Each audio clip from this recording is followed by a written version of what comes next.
ఆ ఊర్లో అందరికీ అన్నపూర్ణ పబ్లిక్ ప్రాపర్టీ అయిపోయిందని చెప్పవచ్చు.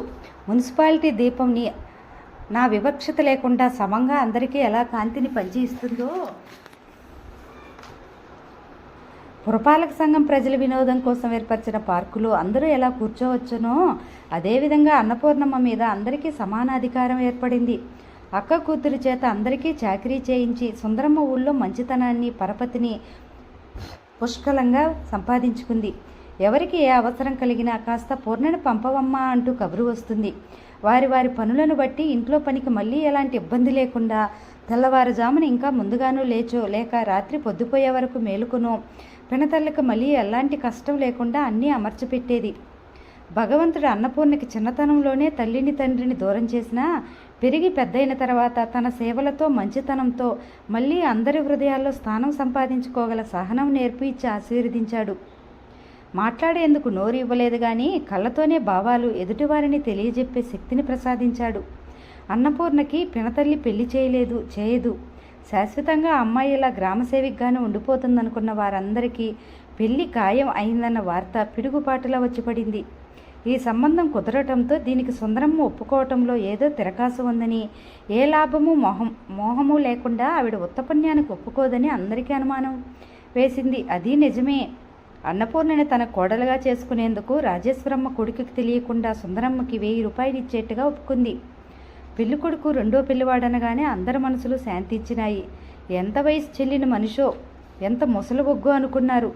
ముసలి బొగ్గు అయితే మళ్ళీ 3వ రోజుకి అన్నపూర్ణ మొండమోసి శాశ్వతంగా ఈ ఊరు వచ్చేస్తుందేమో, సుందరమ్మ అది గ్రహించే పెళ్లి చేశానని పేరుకు చేస్తోందేమో అని రకరకాల ఆలోచనలతో కుతూహలం పట్టలేక సుందరమ్మ ప్రత్యేకంగా ఆహ్వానించకపోయినా బిలబిల్లాడుతూ అంతా వచ్చారు.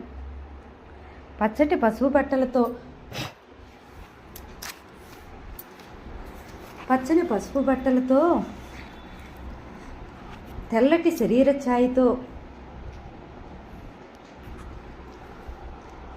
ఆరోగ్యంగా దారుఢ్యంగా కనిపిస్తూ నడిచి వస్తున్న వరుడిని చూడగానే అందరి కళ్ళు బయర్లు కమ్మినాయి. నోరు వాయి లేని అన్నపూర్ణకు దిక్కుమొక్కు లేని ఆ దౌర్భాగ్యరాలకి ఇంత మంచి మొగుడా? ఈ ప్రపంచంలో అప్పుడప్పుడు ఏవో విచిత్రాలు జరుగుతూ ఉంటాయని చెప్తుంటారు. అవి ఇలాంటివే కాబోలు. సానుభూతి చూపించాలని వచ్చిన అందరి హృదయాలు ఈర్ష్యతో ఒక్కసారిగా బగ్గుమన్నాయి. అన్నపూర్ణ అదృష్టవంతురాలని అంగీకరించడానికి వారిలో ఏ ఒక్కరి ఆంతర్యం ఒప్పుకోవటం లేదు. ఇందులో ఏదో తిరుగుడు ఉండి ఉంటుంది, ఖచ్చితంగా ఉంది. లేకపోతే అన్నీ ఉన్న అతనికి ఆంధ్రదేశంలో అన్నపూర్ణని మించిన ఆడపిల్ల దొరకపోయిందా? అసలు వాళ్ళకి ఇది మూగపిల్ల అన్న సంగతి తెలుసా? ఈ సుందరమ్మ నాటకం ఏం ఆడలేదు కదా. అందరూ రాజేశ్వరమ్మ అన్నపూర్ణ కలిసి కూర్చున్న చోటుకి వెళ్ళారు. లోపలి గదిలో ఉన్న పెళ్లి కూతురు అన్నపూర్ణకు పూర్తిగా 20 సంవత్సరాలైనా లేవు. సన్నగా చామని ఛాయగా ఉంది. యవనపరంగా ప్రసాదించిన లేతదనం నునుపు లేకపోతే ఈ శరీరంలో చూపరుల దృష్టిని ఆకర్షించే ప్రత్యేకత ఏదీ లేనేలేదు. సాధారణంగా మామూలు వేళ్లల్లోనే ఎప్పుడూ కళ్ళెత్తి సూటిగా ఎదుటి వాళ్ళ కళ్ళల్లోకి చూడదు. అందులో ఈరోజు మరీనూ అవి నేలను అంటిపెట్టుకుని వదలటం లేదు. అమలక్కలందరూ ఒకేసారి బిలబిలలాడుతూ లోపలికి వచ్చి చుట్టూ మూగి కూర్చునేసరికి అన్నపూర్ణ ఒక్కసారి కళ్ళెత్తి బెదిరిన లేడిలా చూసి వెంటనే సర్దుకుని కూర్చుంది. వచ్చిన వాళ్ళలో ఒక ఆవిడ అన్నపూర్ణ గడ్డం పట్టుకుని బలవంతంగా పైకెత్తగా, ఏదే పిల్ల ఒకసారి ముఖం ఎత్తు, నీకు ఈ అదృష్టపు సుడి ఏ మూల ఉందో చూస్తాను అంది. అన్నపూర్ణ ముఖం అయితే పైకి లేచింది కానీ చూపులు కిందకే ఉండిపోయినాయి. రెండో పెళ్ళి అంటే 50 దాటిన మనిషి అనుకున్నాను, ఇంత చిన్నవాడనుకోలేదు సుమా. మరో ఆవిడ బొగ్గలు నొక్కుకుంటూ విచిత్రంగా అంది. పిల్లలున్నారని విన్నాం, తీసుకురాలేదేమిటండి?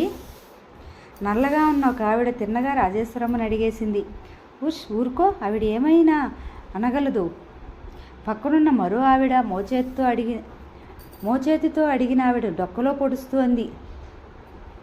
అయ్యో రామా, ఇందులో నేను అనకూడని మాట ఏమన్నాను?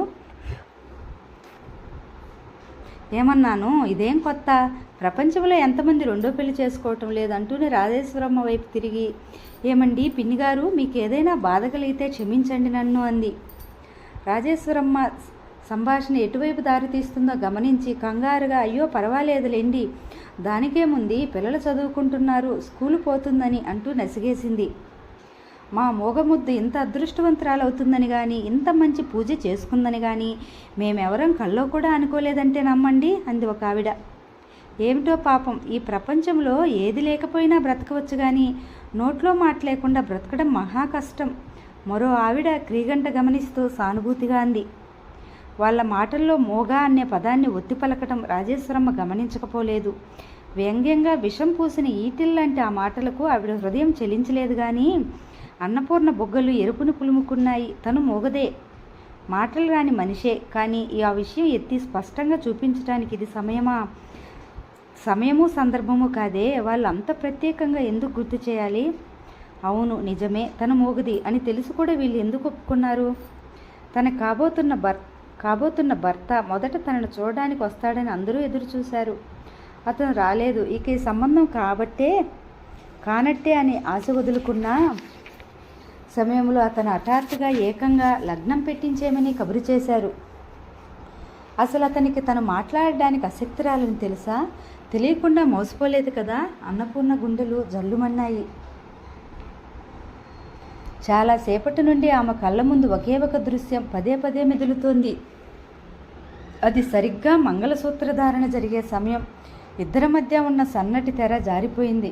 2 చేతులతో మాంగళ్యం పట్టుకుని లేచి నిలబడిన అతను క్షణంసేపు అలాగే స్థానువులో నిలబడిపోయాడు. చేష్టలు దక్కి నిలుచున్న అతన్ని పురోహితుడు ఓ చెంప మంత్రాలు చదువుతూనే కానియండి బాబు అంటూ హెచ్చరించాడు. పందిట్లో ఓ మూలగా కూర్చున్న సన్నాయి వాళ్ళు సీతమ్మ పెళ్లికూతురాయనే అన్న పాటతో చెవులు పోరెత్తించేస్తున్నారు. బాబు మిమ్మల్నే పురోహితుడు రెండోసారి హెచ్చరించాడు. అతను ఉలకలేదు పలకలేదు. అసలు అతని చూపులను బట్టి అతని ధ్యాస ఇక్కడెక్కడా ఉన్నట్లే లేదు. అతని ఆలస్యానికి తటపటాయింకు కారణం ఏమిటో అర్థం కాని అన్నపూర్ణ ఆ ప్రయత్నంగా కళ్ళెత్తి అతని వైపు చూసింది. అతని చూపులు దూరంగా ఎక్కడో చిక్కుబడి ఉన్నాయి. నుదుటి నిండా చెమటలు అలుముకున్నాయి. మంగళసూత్రాన్ని పట్టుకున్న చేతులు కొద్దిగా వణుకుతున్నాయి. మేకపిల్ల కంఠం మీద వేటకత్తి విసిరిపుచ్చుకుని వేసే కసాయివాడి చూపుల్లా ఉన్నాయి అతని చూపులు. ఎలాగో నిగ్రహించుకుంది. కానీ లేకపోతే భయంతో కెవ్వున కేక వేయాలనిపించింది అన్నపూర్ణకి. అనంత్ వెనక నుంచి తల్లి మందలింపుగా పిలిచింది. అతను ఉలిక్కిపడ్డాడు. టైం అవుతోంది. ఏమిటి నీ యోచన? కానీ హెచ్చరిస్తున్నట్టుగా ఆజ్ఞాపిస్తున్నట్టుగా అందావిడ. అనంత్ క్షణంసేపు అన్నపూర్ణ ముఖంలోకి తదేకంగా చూశాడు. అకస్మాత్తుగా అతని చూపులు తన చూపులతో కలిసి నిలిచిపోవటంతో అన్నపూర్ణ కంగారు పడింది. మెల్లగా కళ్ళు కిందకు వాల్చేసుకుంది. క్షణంలో సగమైనా లేని ఆ స్వల్ప కాలం ఆ మోగ హృదయంలో శాశ్వతంగా చిరంజీవిగా నిలిచిపోయింది. ఎందుకో కారణం తెలియదు కానీ అతన్ని అలా చూడగానే అన్నపూర్ణ గుండెలు జాలితో బాధతో అర్థం కాని భయంతో రెపరెపలాడిపోయినాయి. తను ఊహించుకున్నట్టు లేడు. మామూలు మగవాళ్ళలా కూడా లేడు. తీక్షణంగా ఉన్న ఆ కళ్ళల్లో ఏదో శక్తి ఉంది. అంతులేని విషాదం కూడా ఉంది.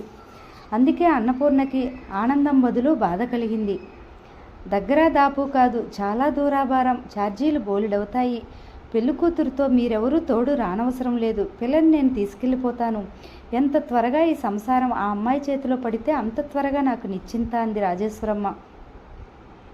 ఈ నెపంతోనైనా హైదరాబాద్ చూడవచ్చని ఉబ్బిల్లూరుతూ ప్రయాణం ఏర్పాటు చేసుకుంటున్న సుందరమ్మకు పిల్లలకు ఈ మాట ముఖాన చన్నీళ్లు కొట్టినట్టయింది. సుందరమ్మ ముఖం మార్చుకుంది. రాజేశ్వరమ్మకు పెట్టాలని తెచ్చిన చీర పెట్టకుండా దాచేసింది. అన్నపూర్ణకు తల్లి పేరు మీద ఉన్న గొలుసు గాజులు కూడా ఇయ్యలేదు. బయలుదేరే ముందు అన్నపూర్ణని పక్కకి పిలిచి రహస్యంగా, ఓసే పిచ్చిమొద్దు, జాగ్రత్త. మీ అత్తగారు ఉందే, ఆవిడ మెత్తటి మాటలతో ఎదుటి వాళ్ళని బాగా బుట్టలో వేసుకునే రకంగా ఉంది. ఆ ఇంట్లో ఆవిడికి ఎంత హక్కు ఉందో అంతకి రెట్టింపు హక్కు ఈ క్షణం నుంచి నీకున్న సంగతి మర్చిపోకు. వాళ్ళు చెప్పిన ప్రతి దానికి నువ్వు సరే సరే అని గంగిరెద్దులా తల ఊపుకో, తెలిసిందా? డబ్బు దశకం అతని తెచ్చి ఇంట్లో పెడితే ఏది ఎలా ఖర్చు అవుతుందో ఓ కంట కనిపెడుతూ ఉండు. పల్లెటూరు పిల్లవ కదా అని పనిగిని చేయమంటారేమో. నాకు చేత కాదు, అలవాటు లేదని చెప్పు. చెప్పిందల్లా చేశావంటే నేను ఎత్తిని ఎక్కి స్వారీ చేస్తారు అంటూ గంటసేపు అన్నపూర్ణ అత్తవారింట్లో ఎలా మసులుకోవాలో, సంసారం గుప్పెట్లో ఎలా పెట్టుకోవాలో నీతులు నేర్పింది. అన్నపూర్ణ అలవాటు ప్రకారం అన్నింటికీ అలాగే అలాగే అన్నట్లు తలూపింది. ప్రయాణానికి సిద్ధమై వాకిట్లో నిలబడి ఉన్న బండిలో కాలిపెట్టే ముందు అన్నపూర్ణ గదిలో ఉన్న పెనతండ్రి దగ్గరకు వచ్చి మరోసారి వంగి ఆయన కాళ్ళకు నమస్కారం చేసింది. ఆయనకు పక్షవాతం వచ్చి 6 ఏళ్లకు పైగా అయింది. అన్నపూర్ణకు ఆయనే గురువు, స్నేహితుడు, బంధువు అన్నీ. పూర్ణ, ఏమిటమ్మా? ఆయన వంగి అన్నపూర్ణ తల మీద చేయి వేస్తూ అన్నాడు. అన్నపూర్ణ కళ్ళెత్తి చూసింది. నీళ్లు నిండిన ఆ కళ్ళల్లో 1000 ప్రశ్నలు, 1,00,000 అనుమానాలు, కొండంత భయం, చెప్పలేనంత కంగారు కనిపిస్తున్నాయి. ఆమె మనసు అర్థమైంది. అన్నపూర్ణ వెళ్ళబోయే ముందు చివరి క్షణంలో మళ్ళీ ఇలా తన దగ్గరికి ఎందుకు వచ్చిందో ఆయనకు అర్థమైంది. కొత్త చోటు, కొత్త పరిసరాలు, కొత్త మనుషుల మధ్యకు వెళుతోంది. తను మాటామంతి లేని మనిషి. ఇక్కడంటే తన చేష్టల కళ్ళ సంజ్ఞలకు అంతా అలవాటు పడిపోయారు.